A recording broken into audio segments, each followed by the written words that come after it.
सर्वप्रथम मी आधुनिक केसरीच्या तिसऱ्या वर्धापन दिनानिमित्त सर्व आधुनिक केसरीच्या टीमला खूप साऱ्या शुभेच्छा देतो। या निमित्ताने आधुनिक केसरीने जो आज आम्हाला महाराष्ट्र आयडॉल पुरस्कार दिला त्याबद्दल मी त्यांचा आभारी आहे।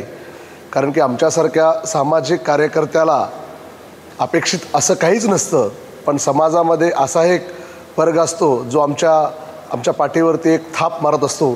त्याच्यामुळे आम्हाला अजून ऊर्जेनं समाजामध्ये काम करण्याची ऊर्जा मिळते।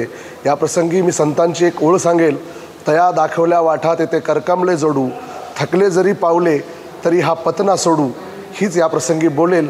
आणि अजून या कामाला आधुनिक केसरीने जसं आम्हाला महाराष्ट्र आयडॉल दिला, आम्ही लातूर जिल्ह्यात आणि मराठवाड्यातच हे काम न करता संपूर्ण महाराष्ट्रामध्ये हे काम करायचं आता, असं आधुनिक केसरीचं हे आयडॉलच्या माध्यमातून आम्हाला असं वाटतंय। आणि येणाऱ्या काळामध्ये संपूर्ण महाराष्ट्रामध्ये आम्ही आमच्या सामाजिक कामाचं विस्तारीकरण करू, वाढवू, एवढंच बोलेल। थांबतो। जय हिंद, जय महाराष्ट्र।